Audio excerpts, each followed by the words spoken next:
Welcome back, Cracked fans, to another edition of the Cracked Interviews podcast. I'm your host, Alex Gruskin. On today's show, we are joined once again by Bethanie Mattek-Sands from Australia as she talks to us about what her time in quarantine has been like, how she thinks all of these players are going to react to these past 2 weeks, how it may influence their play, what changes maybe professional tennis needs to make to adapt to the reality of 2021. It's a fascinating conversation, and whenever we have B-Dog on the show, you know we are going to have fun. So very excited for all of you to hear today's conversation. Now, if you are listening to this interview in podcast form, know that you can enjoy both mine and B-Dog's smiling faces on our YouTube channel. We recorded this interview via Zoom as well. If you are watching this on YouTube, you already get to see that. So without further ado, let's get to my conversation with the one and only Bethanie Mattek-Sands.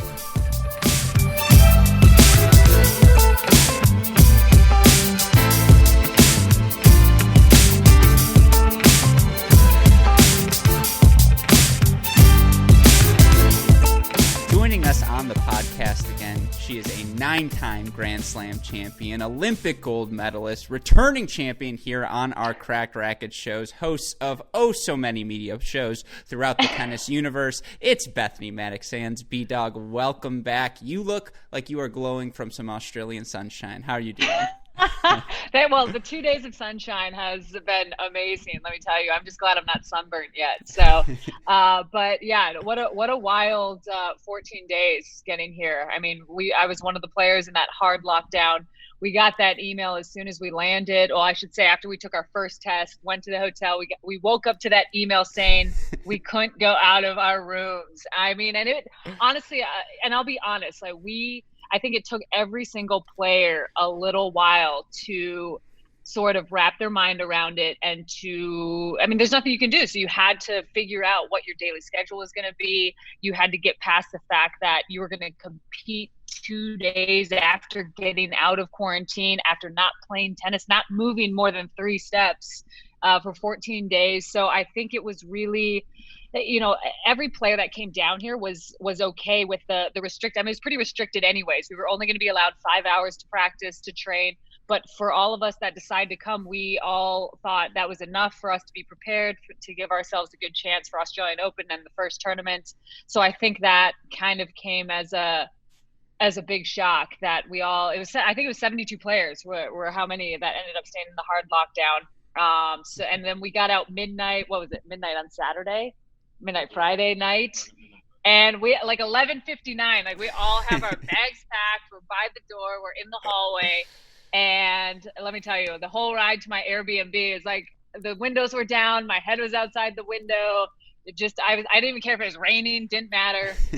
So it's been quite the adventure. But like you said, I felt like I jumped right back into Tennis United. I was doing the AO Countdown show with Todd Woodbridge, and we had a blast. Talked to a few players in quarantine. We had a few player WhatsApp chats going. I'll say the first one was a vent session. We all had to get it out, and then we had to separate from that because it got a little heavy. And then after we got all the frustrations out, we had a few good WhatsApp chats amongst the players that stayed inspired. I was actually chatting with Ali Risk and Christina McHale all day long. We had a group chat going on. Danielle Collins, I think I talked to her for 2 hours every night. And, and so it was just, all the other players, we were all going through the same thing. And, some of us were getting out for a little bit, others weren't. And we just had to make the best of it. Mm-hmm. I'm sure for you it helps that you have husband, chef, and human sit-up machine, Justin,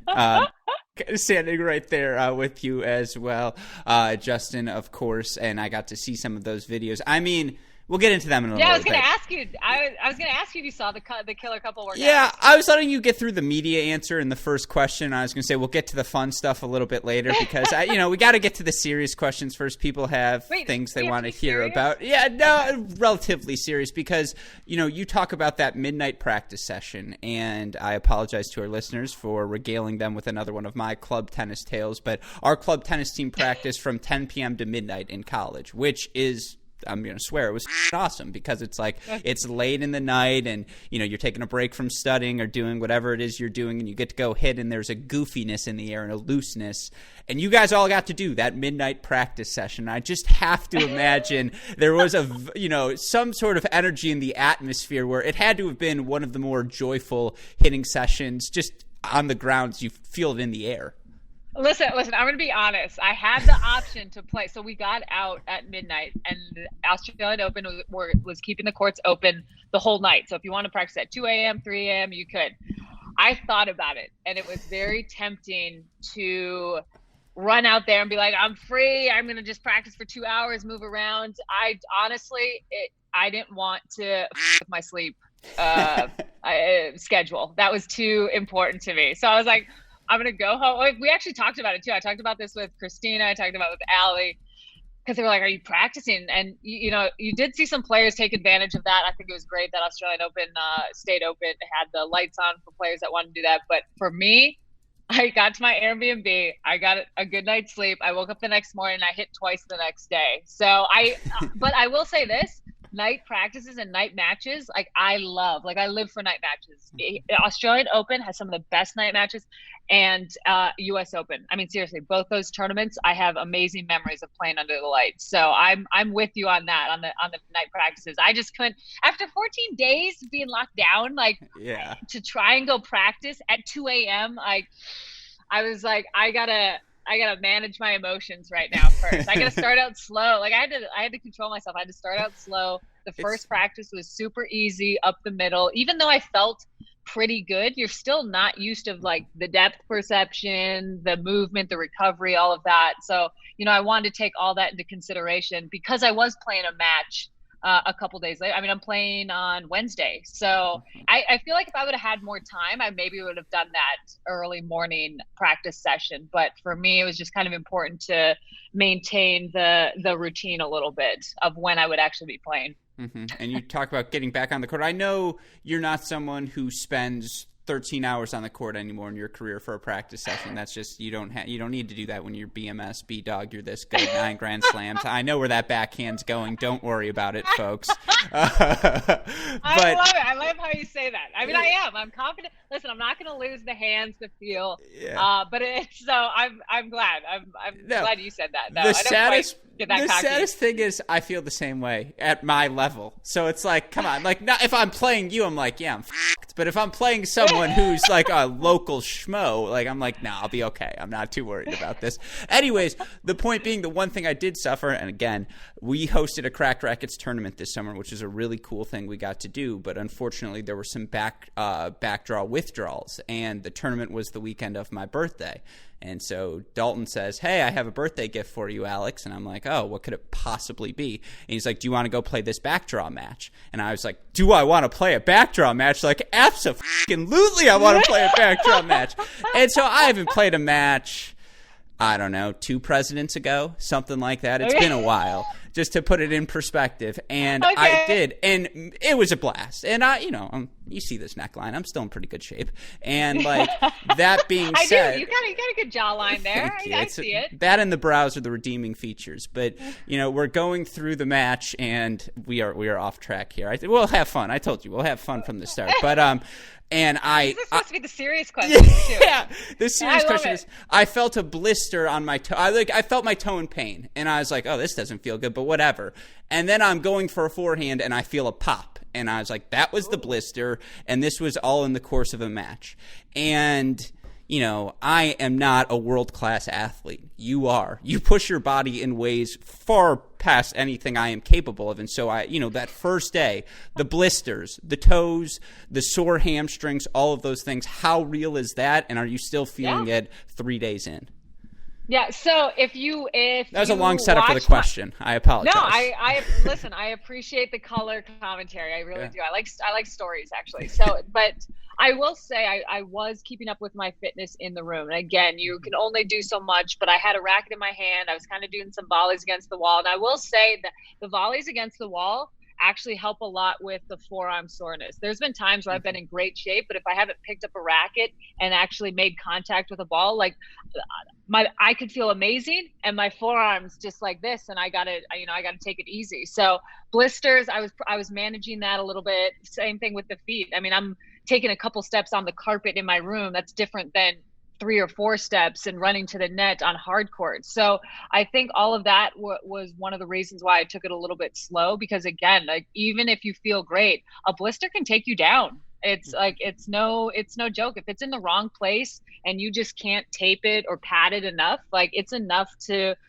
prevent you from playing. Same thing on your feet. And I've actually struggled with blisters on my hands and my feet for a while. So that was something that I really kept in the back of my mind with like how I wanted to manage my practices while coming back. But in all honesty, like we actually had some great workouts in the room. I mean, we really kept the heart rate up. We did intervals. We kept it entertaining. Justin worked out. So we both came out of this in pretty good shape. And, you know, again, it's a big mental push as well. You really have to get past the fact of what you can control and what you can't. You know, I feel like everybody in the hard quarantine was working on their visualizing skills.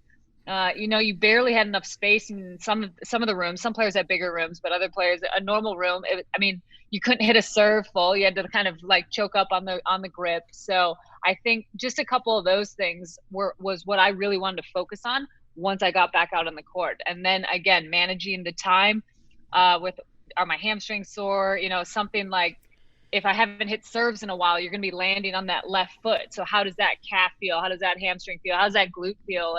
And just kind of managing what I know will get sore after not playing tennis for a couple weeks. But in all fairness, I think I have a little bit of advantage, if I want to say that, is I've been out with some injuries. Like I'm used to not playing a lot and then coming back and then playing matches pretty quick. So I feel like my mental approach is helping me in this moment. But I think it's going to come down to a lot of players are going to have to sort of let go of not feeling amazing out there. And I think the player that's going to do that the best is the one that will do well, especially in this first week. I mean, again, give everybody a week playing some points and out there, and everyone will get it back pretty quick. But I think the first few matches, it's really going to come down to who can let some maybe silly mistakes that you wouldn't normally make kind of slide off a little bit easier. Mm-hmm. That's, you know, you beat me to my next question. That's such an interesting comparison to. Just read your mind. Yeah,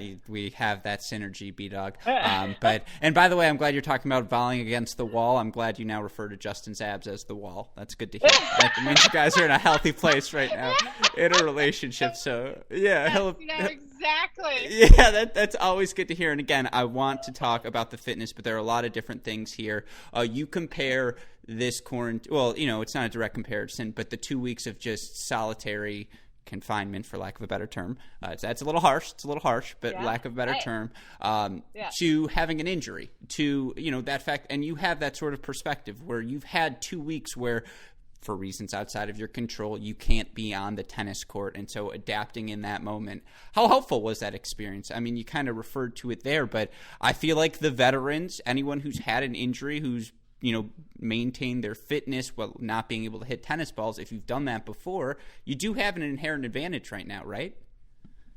Definitely. I think you do. I mean, I'll be honest, my knee injury, I couldn't bend my knee for 6 weeks. So I was in a place for probably the first 2 weeks, I needed help to get out of my bed.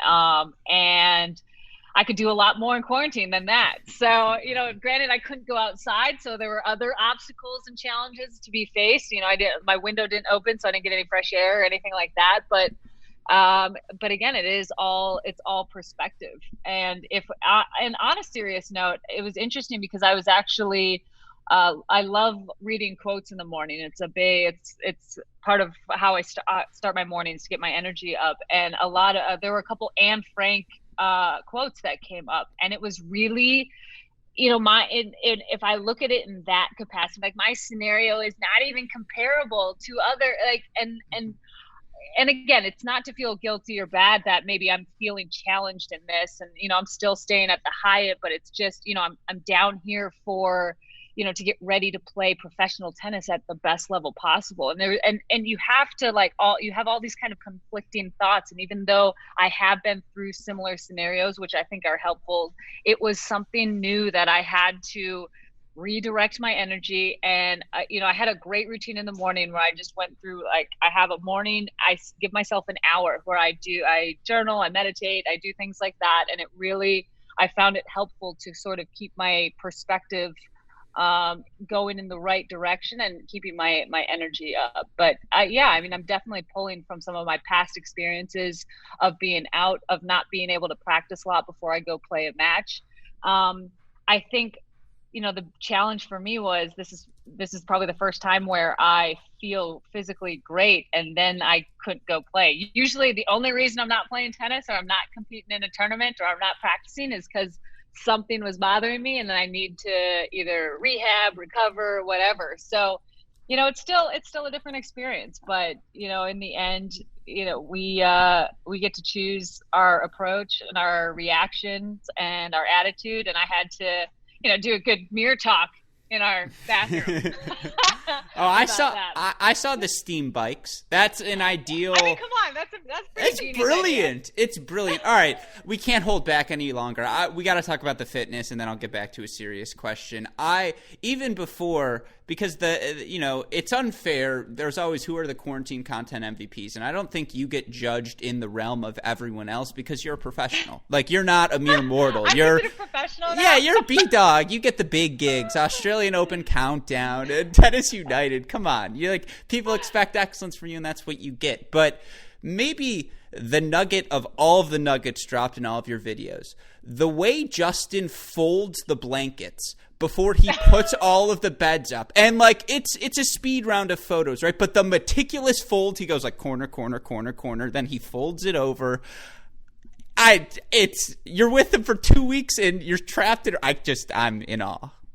Listen, so we're talking about how impressed we are with how you folded the sheets, getting our room set up.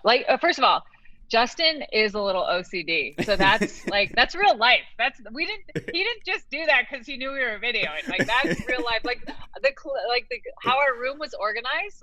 That's Justin is this person, and now I have become this. Our closet is color coordinated. It's sleeve lengths and everything, and it's honestly in this situation, I think it was really helpful because if you're not on top of that, it could get out of hand pretty quick. You just have a couple of Uber Eats deliveries, you have a couple extra bags here, and then you're wearing pajamas, you can't find dirt laundry, and it's just so Justin he actually that takes the time to fold everything, put it all away. And that was one of the things we talked about once we knew we were going to be in hard quarantine was this daily schedule, because I think one of the things that kept our spirits high was that we kind of transformed the room. Once we put the beds up and everything, it was a fitness studio. I was in really workout cool clothes, and in my mind, I was in a different place and I had a different mental approach in that moment. And then once we were done with fitness, everything got put away,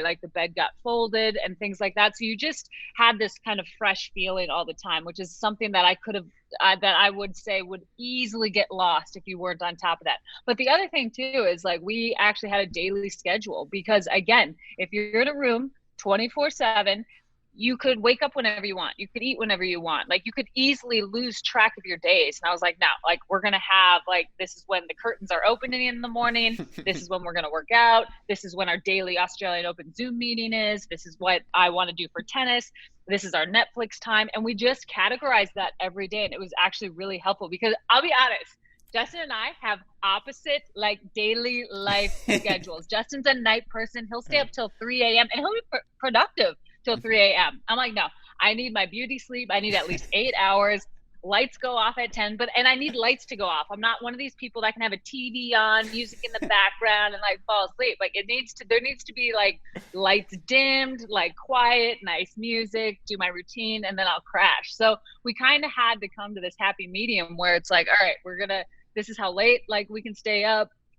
This is when I'm going to get up. This is what I want to do in the day. And I think that was really helpful too. But that's a veteran move, I feel like, from being married for as long as we were. But that was probably the biggest key to the 14 days. No, I swear to God, I put on jeans this weekend for the first time in 3 months. Like, it was, and I would say why. We went out to a restaurant last night for the first time in a while. Like, I was dressed up. I was like super pumped. I was way overdressed. It was worth it though, right? You're like 100%. Well, the thing is, I don't want, again, I guess I wasn't quarantining. I'm keeping it clean. Don't worry. It was for non-malicious intentions for everyone out there. I kept it, anyways. My mom listens to the podcast, otherwise I'd get into it. Yeah. You could do it. I would dress. I was about to start if we had to be in quarantine much longer, I was about to start dressing up for our dinners in quarantine. Yeah, so no, this jacket I wear is dressing up for me. To that point. I'm fancy right now. I'm wearing my formal jacket. Come on. You are kind of fancy. But you're keeping it casual with the cap. Well, that's because I don't want you to see the hair. Anyways. But so you talk about creating the new environment, and that is a veteran move. But I'm also curious because the New York quarantine wasn't exactly like this. It's not a direct comparison. There was overseas travel, Australia, a little bit more strict to say the least than the rules that were in place in New York. But were there any tips you picked up there that you think helped you for this time? You talked about creating the new gym and doing that. I have to imagine round 2 of quarantine, yes, a little bit more extreme. But were you at least somewhat more prepared? 100%. I'll be honest. The New York bubble crushed me a little bit. And I think it was more because it was the unknown. It's not that anyone did a poor job. It's just, it was so different from how US Open is normally. And and I felt like in this moment, COVID sort of took away a lot of what I enjoy about being a professional tennis player. Like, we get to travel the world, we get to explore cities, we get to play in front of fans. And so much of that, I think it took me to realize, like, in these bubbles, that was a big part of why I love playing professional tennis. And of course I love practicing and playing, but I could practice at home. I could stay in Phoenix. And like, if I just really love, hitting balls back and forth, like I have some amazing courts in Scottsdale and in Phoenix that I would love to just chill there.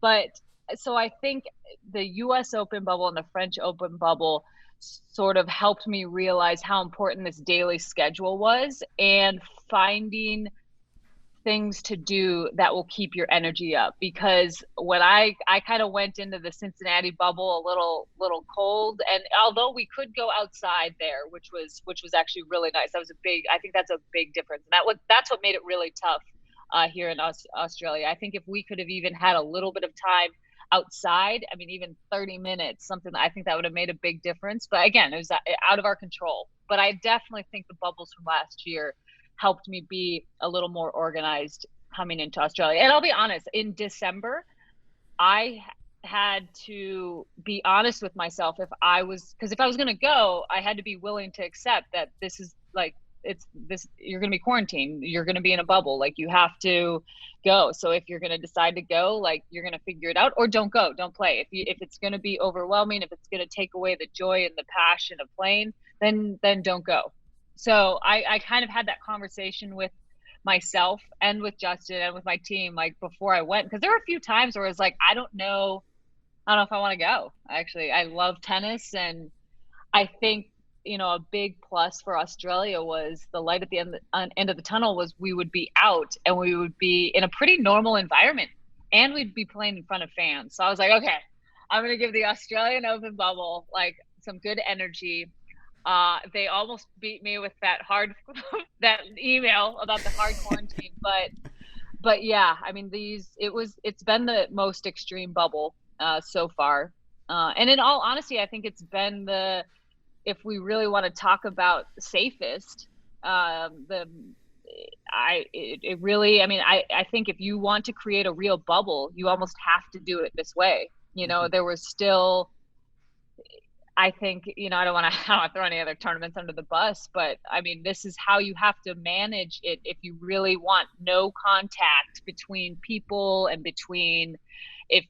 trust me, I learned more about viral shedding and incubation periods, like, on all these Zoom calls with Craig Tiley and the health administration than I think I've ever, damn, like I think that was my vocab word of the year so far is incubation and viral shedding. So yeah, that's what I was like, doing this weekend, by the way, in those jeans. I was incubating and viral shedding, in case you're curious. Okay. So I learned, it makes so much sense now. Yeah, so. But no, that I completely understand, and it brings up to go from that to a serious question, but.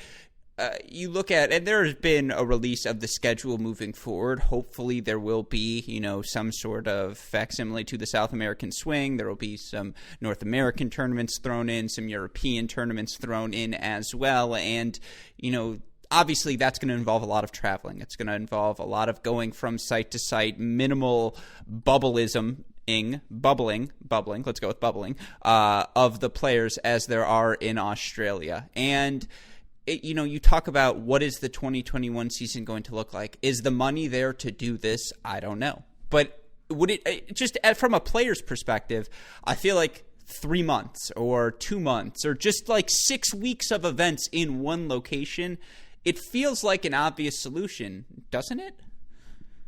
Yes. First of all, yes. Mm-hmm. And when we talk about professional tennis and how it's just what it is. I mean, we travel week in and week out. And if you're thinking about safety and health, there is so much out of our control right now.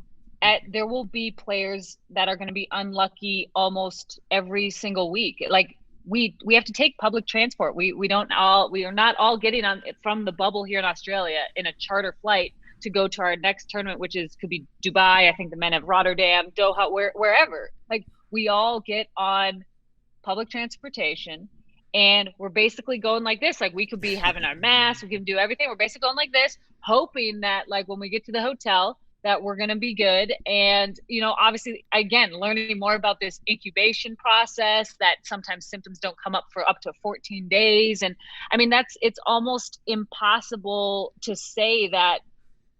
How can you reduce the risk? Like you have to take away the traveling a little bit. And I've said this to my peers and I've talked with tournament directors about creating a bubble scenario. Like now that we're all in Australia, if they wanted to put together a string of events here for the next 3 months, sign me up. Like I already did 14 days hard quarantine. Like we're already all here. We're actually out of a bubble. We're technically good. We can even travel all around Australia and we're good because the country in itself is the island is safe. So trust me that I brought that conversation up. I just find that tennis sometimes struggles to make changes pretty quick. And in this environment, it would require us to really think outside the box and be different than what we've been in the past. Again, we're trying to hope that things will die down or maybe the vaccine will have something to do, something not to do. But, then you hear news of a new strain and things like that. And it's like France, other countries in Europe are putting 14-day quarantines, 7-day quarantines, 10-day quarantines. Like if we're going to a tournament for a week, like how are we supposed to go stay in a room for 7 days, go play one event, and then go to the next place and quarantine more there? Like the system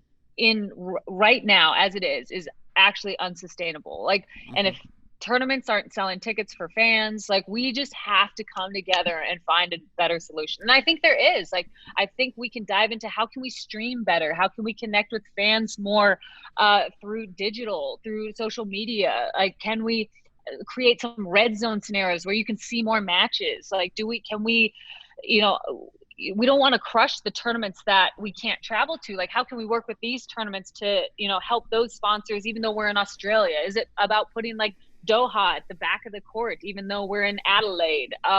Where I just think some of these ideas got to be tossed around because it's not, I think everyone's hoping that, I don't know, that we're just kind of winging it right now. And it's not anyone's fault. It's not even the tours. It's not like they're not organized enough. It's like when you're running into these governments and health restrictions, like that goes above sports. Like that doesn't matter what protocols we have in place. Like And I'm with you there. I really think tennis has to come up with a scenario where we can travel, even if it's at the end of the day, if we all had to quarantine hard for 14 days, let's say everyone had to do that, but we knew we had a few months of tournament somewhere, I think you would find most people would do that. They'd be okay with that. It's less risky than traveling week to week. I mean, I'm telling you, like when I'm looking at, like as soon as I leave here, I'm out of a bubble. My 14 days is as like I have 15 negative tests in a row.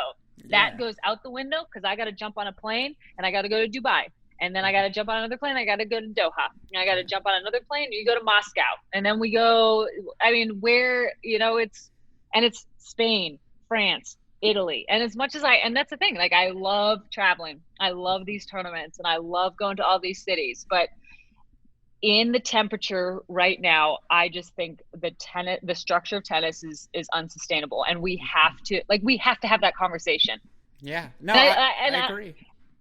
And honestly, like I think some players are it hit home a little bit, especially for the players that did hard quarantine here in Australia, because we're all kind of thinking, this is the beginning of the year? Are we doing this all the way through November? Like we already have a pretty grinder of a season. I mean, it's even in normal years, we would talk about the travel and how much it can wear you down if you're not careful. And we go from January and November, couple weeks off, and then back at it. And now you add all these COVID protocols, and you have a lot of players, I think, rethinking how many tournaments they can play. I think you have some players even considering taking time off. Like, and then you have some players that are also like are concerned for their health. And even though we might not be in that demographic where we would have some serious side effects, but there's still players that are concerned about that in general as well, and not only just their careers. So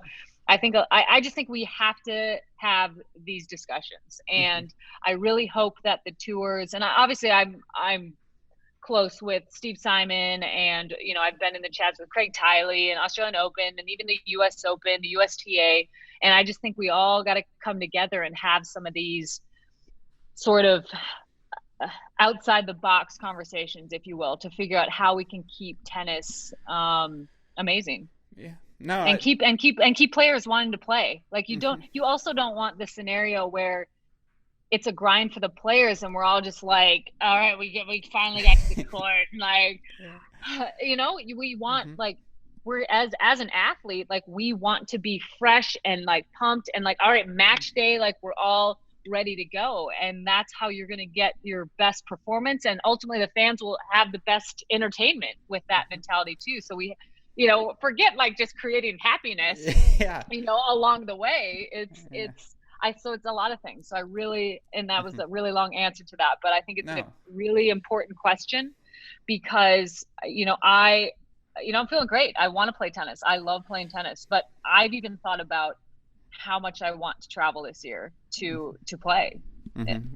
No, first of all, this is why you have an open spot on this podcast always, because all of those things I would echo and I agree. And the problem is, and again, I don't want to get you in trouble. I don't want to get myself in trouble because sometimes you say things and you do hear about them. There are just a lot of entities in tennis, right? There's the ATP, the WTA, Tennis Australia, the USTA, the French Tennis Federation, the LTA, and those are just like the big ones. That doesn't get into agencies and individual tournaments and individual players who all have different desires of what they want from the season. And of course, it becomes very difficult. And, we wanted to do something, and it's not even at the ATP, right, where you're talking about millions of dollars. We're talking about college tennis, where respectfully, college tennis fans who are listening to this, it's not millions of fans. It's in the thousands of fans. And yet you go to one of these schools and you say, hey, we'd like to use your broadcast for our Cracked Racquets Red Zone. And they're like, well, if there are subscriptions or any advertisements on it, no, you can't, because obviously if there's money to be made, we need to be the ones making it. And it's just like, well,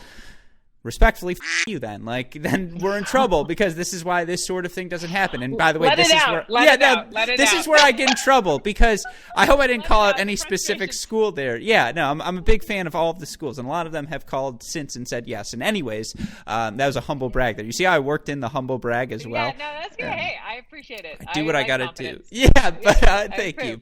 And you like it when you point it out as well. That's half the battle. Yeah. But, there are just so many competing entities. And so if you said we have to do 6 weeks in North America. Well, then Rotterdam, and again, random example, or Barcelona is like, well, no, like this is our part of the year, but then you want to do 6 weeks there, and it's the same thing. Well, at some point during that 6 weeks, a tournament was scheduled elsewhere in the world, and where's our slice of the revenue? And there's no central body, with all due respect, because the ATP, the WTA, the players, everyone's a little bit different. No central body distributes the revenue in tennis, and we're not talking revenue distribution. We have really come full circle here now. But I've gone back to my college roots. Listen, we're just peeling an onion back right now. Let me tell you. But those are the underlying issues, right? And it's just to get any person to say, hey, 6 weeks of revenue, all of it, here's the player's share of the revenue, here are the tournament shares of the revenue, we're going to distribute them proportionally to what you normally get during the year. All the tournaments would be like, no, because you say, well, Charleston gets 17%. They'd be like, we deserve 22%. And then it's just, that's what happens. And so that being said, do you think Mattek-Sands that, excuse me. Do you? Sorry, sometimes it's 10:30 here on the East Coast. Cut me a break. It's very cold in this garage. They come to you. I appreciate that. Thank you. Again, that's why you're always invited as well. So Mattek-Sands that. Do you expect the season? I mean, it's going to carry out as normally, right? Because these tournaments, it seems like they're pretty committed to just saying, again, we're going to roll with it, and whatever happens, happens. I think everybody wants the tournaments to go as planned, and I think the bigger tournaments, you'll see them doing okay. I think they'll make it happen. I just think what we can't control is when governments shut down borders. Yeah. I mean, if half your draw can't get in a country to play, then do you play the tournament? Yeah, that's a problem. Not. Then players aren't saying, "Oh, I don't want to play because I'm injured, or I'm going to take a week off." You're having players that want to play and they can't get there. And I just think logistically, it's going to be really challenging. And I just think players are kind of going to become more aware of that, because you're going to have more and more incidents where it's like, well, if this country can't get over to here, and if we need 3 more days, I don't think players are going to be able to manage that. To me, logistically, the conversation of having a bubble scenario is really worth it. I think I've mentioned this topic back when Indian Wells got canceled last year in 2020. I said Indian Wells is one of our biggest tournaments. If that's getting canceled, we need to sort of game plan a little bit and strategize about how tennis is going to look for the next year or even 2. Right now, I mean, again, I think everyone was kind of hoping 2021 was going to be like, all right, we're done with 2020, starting new. And, it's not, it's the same. And I think it's only going to get more challenging. Maybe if this new strain hadn't come up, could things have been opening up a little bit? I don't know. It's hard to explain. For me, looking at it, there's too many things outside our control. You have players that, just think about this. You have players that technically test positive, but because of viral shedding, it's considered they're not contagious. So we count that as a negative. But if you don't have the funds to have the genome testing and to figure out, is it viral shedding or not, that player is just technically positive because their test came up positive. So they're out. Well, and they're quarantined, maybe away from home. So you're going to who knows if there's going to be scenarios like that. But obviously Australian Open spent a lot of dollars, having all these different tests, and creating yes, were there some positives? Yes. But are they viral shedding and non-contagious? Yes. They've confirmed that through additional testing.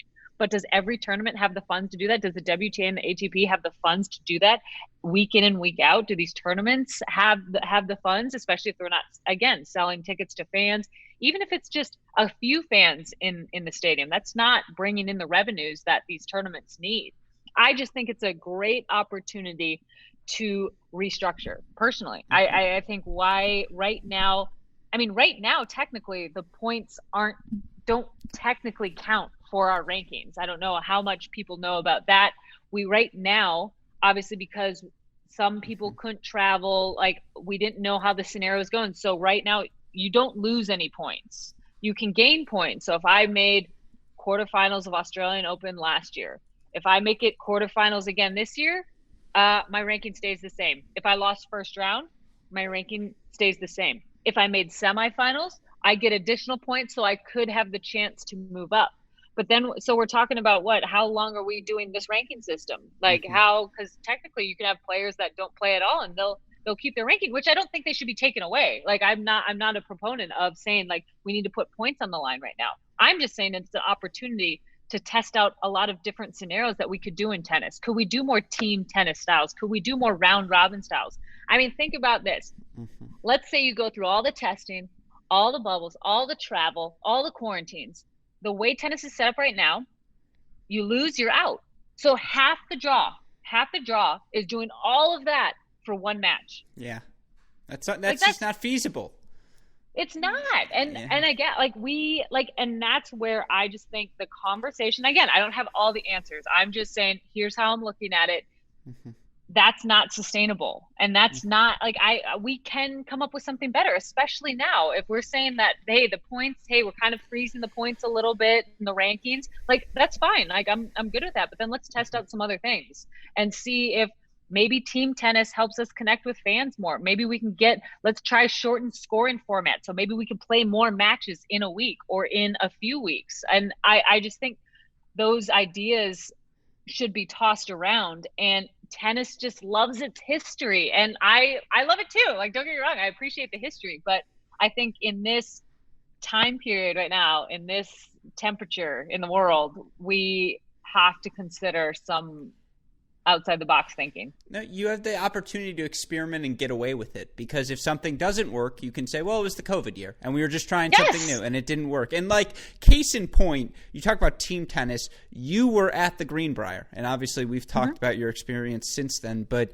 you look at the examples: Sonia Kennan, Jessica Pegula, Jennifer Brady, yourself obviously played pretty well afterwards, men's side, Taylor and Tommy and tennis, and all of these guys, Jack, are playing so well during the World Team Tennis season because they're in one location. They're able to train, they're able to find their rhythm again, and the quality of play got better and better. And then you go to the US Open and all of you had success, right? And so you can see that's helpful right away as well. And I completely agree with you. It's just, look, we want to see these matches played, and what's going to minimize the risk of having players test positive is don't have them travel. Don't put them in this scenario to be at airports or do all these different things, because not everyone is Tennis Australian is going to charter flights for all the players from qualifying to the main site, and all these different negotiations that have to take place. So creativity's at a premium, as always, between the two of us, but now more so than ever. And of course, the player councils, they're having these discussions, but they're not out loud enough, because I do think fans would be receptive to it if they heard that idea. And then once fans are receptive to it, now turn them and say, well, okay, what's the pie going to look like and how much of it can I get? And so that's where things become a little bit more interesting. There's so many tennis fans out there that want to see good tennis. They want to see professional tennis. What a time, what an opportunity to figure out how to connect with more of them. You look at some of the tiebreak 10s, and you look at some of these shorter scoring formats that they've used in the past and how exciting it is. And even at the Greenbrier, you got singles, doubles, mixed doubles. I think that was awesome. Entertainment wise, you got everything in a couple hours. And how many different players did you get to see? How many different players were on the court whose names you saw on the back of their shirt? That's what tennis needs more of. We just aren't in a place where it's hey, we have a 3-hour window and you only see one match.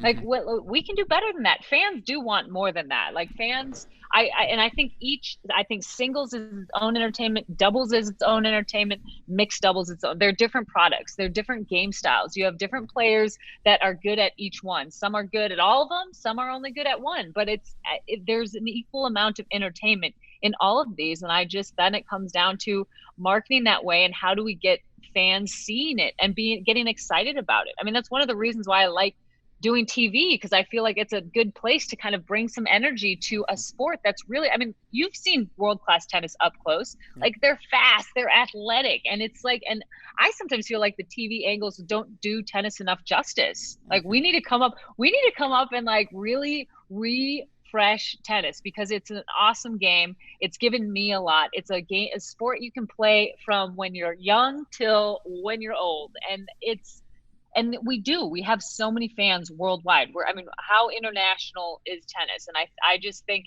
I really, as dramatic as all these negative sides of this is, I just think it's a massive opportunity for us to push tennis out there more and connect with the true tennis fans.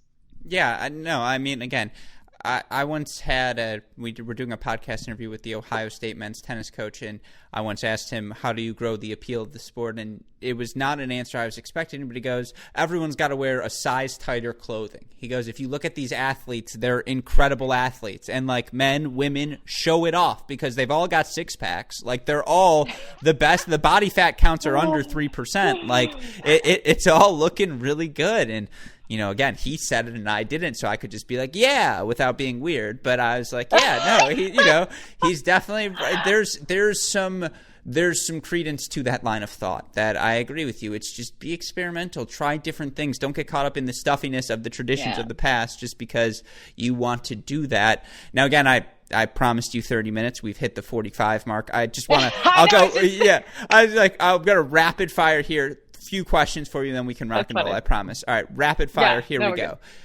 Yes. This is a serious question. Every so often, I like to throw them in. Any concern from you in general that now that a vaccine is available, some players may just opt out of taking it, and that could be an issue? Yeah, personally, for me, it's still it's still something you choose to do or not to do, and. You know, I mean, again, I'd have to look at some of the studies. I personally just I don't get the flu shot, but I feel like my immune system has been pretty good. I'm pretty healthy. I work hard to keep my immune system healthy and to feel good. You know, is that going to be the answer though? Here's the thing though. Let's say the vaccine's available. You're like just because you have the vaccine, like if I go to another country, it doesn't mean I don't have to do quarantine. It's not really. And you guys really are pro athletes. No, I agree. And it's just, I should have framed it as, do you think there will be mandatory vaccination of players? That's what I meant. If these tournaments say, we expect these players to get vaccinated, what if it becomes widely distributed? I guess that was my framing, is could that be a potential issue down the line? I'm sure. Yeah. I think everyone's having that. I think worldwide, everyone is having this conversation. Like, if you have a vaccine, will you be able to travel? Like things like that. And I mean, I don't know how much you've read up on the studies behind the vaccines. I don't want to get too political with it, because I think if you do have concerns, if you feel like your health is compromised, it's definitely something that you should be first in line for sure. I just think, you know, is it going to give me more job opportunities to make my life easier? I don't think so. Are they going to get rid of the bubbles if everyone has vaccine? Especially if, like, does it work the whole year? Like, do I have to get it? Like, does it work for the next strain? Like, I just think there's too many questions, which maybe ultimately will get answered. But I think in this next year, the vaccine is really not going to make a difference for bubble scenarios traveling right now, because we just don't. The world doesn't have enough handle also on the effects of it or anything. So I just, you know, long term, is that something that people are going to conversate about? I'm sure. I would have to, if it became mandatory, I'd really consider. You'd have to talk. Yeah, like, you have to think about it. No, it's the science is unclear. This is what happens. It's been 9 months. I agree with you, and so it comes back to the reason I ask is because you talk about again, getting these tournaments in one location. Is there any body who's going to govern it? Is it the WTA who's going to say it? Is it going to be these countries with the travel restrictions? I think it all kind of loops together, right? That is really, again, the issue here is there's just so many different rules for so many different countries. But that's where, when you mentioned that there's just a lot of different entities in tennis, that is one of the hangups that we get when we talk about change. Let's say let's even say like the WTA and ATP are like, this is what we want to do. This is what our players are saying. Players are all on board. We still, the ITF, you have all the different federations, agencies. Each tournament is a separate event. And so it's just a lot. And I think that's sometimes what clogs the wheel of change a little bit. And, what's the solution to that? Man, that's the real question. How can we all come together and create this win-win scenario to help the players, to help tennis grow and make it through this time period? I mean, that's really the question. And is everybody going to be happy? I doubt it. But I think, again, that's where I just think these conversations have to be had with everyone involved, and let's figure out what people are thinking. I think right now you have some people thinking of just their event. You have some people just thinking of 2020. Then you have some people thinking like, oh man, a couple years. Like, I think we got to have all these different scenarios when we're looking at like the future of tennis. We can't disregard 2021 season, but we have to also think about the future of tennis and, making tennis a career. Like, do we want kids growing up saying, I want to be a tennis player? Like, I don't, like, if you told me I had to go do bubbles to be a professional, I don't even know, like, would I want to do that? I don't know. I mean, there's just a lot that has to be considered. And if there's not communication through all these entities, it's going to be really challenging. So that's where we got to start. We got to bring everybody together, and I don't know. We need a mediator. Maybe we need a third party. Do you see the hand up? Do you see the hand up? I'm here. Mediator. I sign up. I'm volunteering. But here's the blueprint of questions that everybody needs to answer going into this. Everyone gets a couple minutes to speak. Like, it needs to be organized like this, or it's just going to be a chaotic Zoom call with people going on mute. That's half the fun, of course. No, getting anyone in a room, getting 100 people in a room to do anything, always difficult. Yeah, just sneak me into the group chat. I'll throw in snarky one-liners here and there. I promise. That's perfect. Yeah, it'll be worth it. Humor is perfect, though. You really need it, because a lot of this can get pretty heavy. And circling back to why I like to post things that I do, because even though there are serious things and I'm aware of it and conscious of it, we all have to find some humor in life as well. And I think it just helps kind of bring the energy to a certain place, see perspective. And I think some people maybe think that if they're not serious, that we're not going to see the solution if we don't get serious about this. And it's really like, you can have a fresh, relaxed attitude and still find really good solutions to issues at hand. No, I completely agree. So yes, your one-liners are always. Yeah, and that was a great segue to end things. But it would be malpractice if I went through this without asking you about any actual tennis. So this can be my final question for you. You play this week, and for the record, getting back to club tennis, full circle here, we played with a girl, no relation on my team, though, by the name of Natasha Dabrowski, and we called her as a reference to the dude, the big Dabrowski, just as a joke. Just, and she would laugh, too, so it was cool. And so, obviously, you are playing with the big Dabrowski of your own in Gabby Dabrowski, and normally you maybe had a couple warm-up tournaments, at least an extended month to play some sets together. Obviously, that's not the case in this instance. And, you guys are both vets, so you know what you do well. I feel like you can execute a doubles strategy just fine. But playing together, first matches here this week, how fun has that new challenge been for you? How difficult is it? What can we expect from team? I don't know. Do you guys have a nickname yet? So we don't have a nickname yet, but there's a few ideas kind of lingering, because we're basically winging it. So we're just like, right now our hashtag is we're winging. So, but Gabby and I actually sat next to each other on the LA flight, here. And obviously coming down here, we thought initially we were going to have those 5 hours of practice. And I was like, wow, 14 days to practice with a new partner. Obviously, Gabby and I have played against each other. We've known each other a long time. We both had good results. So that wasn't, the newness wasn't necessarily the issue, but we did have the 14 days to kind of play some points, figure out which side we're playing, things like that, like which plays are our best setups. Yeah. And, we didn't get any of that. So we practiced the last 2 days. We're actually striking the ball really well. We're pretty pumped about that. Gabby's awesome. She's a great player. When we talked in the off season about playing, we just thought our games matched up really well. We're, not that it's a spoiler alert, but we're going to look to be a wall at the net. She loves being aggressive. She gets close to the net. And, I think it's just a matter of getting a match under our belt. But really, for me, I think being friends with my partners off the court is a big deal. I think that's really what makes the difference when it comes to competition. We both know how to hit the ball. We both know how to play doubles. So I think it's going to be, we're going to jump into this quick, but I'm really excited. Even though we haven't technically played on the same side yet, we've only been hitting against each other. So in our minds, maybe we've visualized how we're gonna play. But we're winging it right now, and we'll see how it goes. But I believe we'll play Wednesday or Thursday, our first match. This will be the clip. It'll be a fake WhatsApp and you just like texting her scenarios. You're like, so 30-40, you're serving. Where am I going?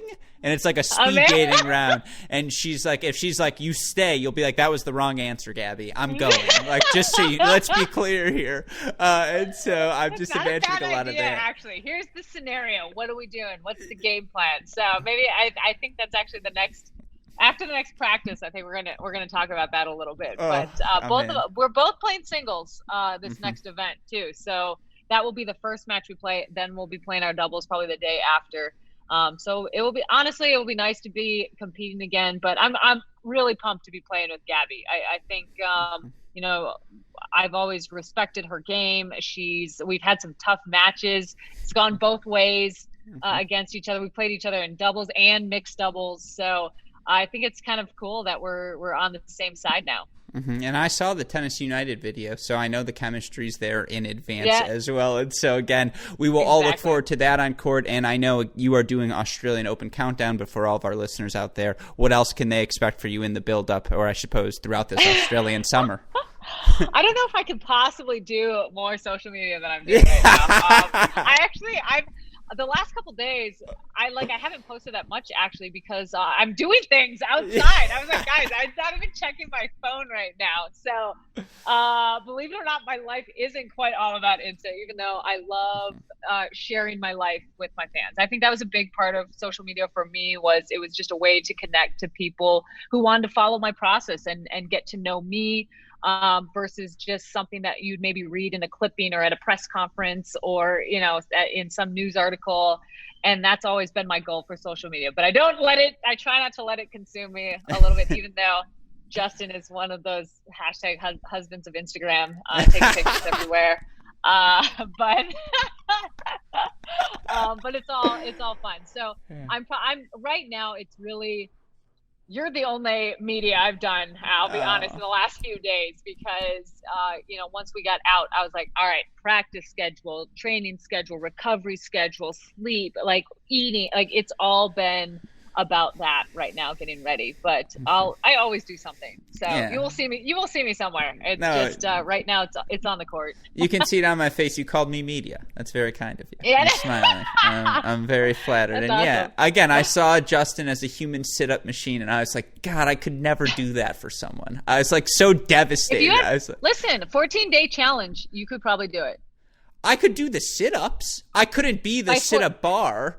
I would fall. I mean, I have bad posture as is, and I was just watching this. I was like, oh my God, what a beast. I mean, you were the real beast, obviously, but that goes without saying. It was a surprise to see him in action. I think everyone was surprised at how strong he was. I was like, holy shit. I was like, guys, he's a lot bigger than me, so he kind of should. That's true. No, you know he is licking the cookie batter before he brings the cookies at the end. Like, you know, that's what he's doing as well. And obviously, it is great, though. Content is so enjoyable. And I know I speak for all of us tennis fans. We always appreciate everything you do. So, B-Dog, good luck. Stay safe. Stay healthy. Kick some ass. We will talk to you soon. Yes, we'll talk again. Appreciate it. Yeah, stay safe. Hope all of you enjoyed my conversation with Bethanie Mattek-Sands. It is always a pleasure to have B-Dog on the show, and a huge thank you to both her and Justin for taking the time to chat with me. Obviously, they've got a lot going on as they prepare for the Australian Open, as they prepare to restart their 2021 seasons, and we will be wishing B-Dog and everyone down under safety, health, and, of course, luck as we all look forward to the 2021 season restarting. Of course, if you have missed any of the action, you need to catch up on all of the pro tennis that has happened. Be sure to check out our website, crackedrackets.com, our various podcasts, our YouTube channel, our social media, keeping all of you up to date on all of the happenings in the tennis world. But with that in mind, for our fantastic guest, B-Dog, our wonderful super producer, Daniel Westoff, and all of us here at both Cracked Rackets and the Tennis Channel Podcast Network, I'm your host, Alex Gruskin. You've been listening to another edition of the Cracked Interviews Podcast. Stay safe, stay healthy, and we'll talk to you all soon. Thanks, everyone.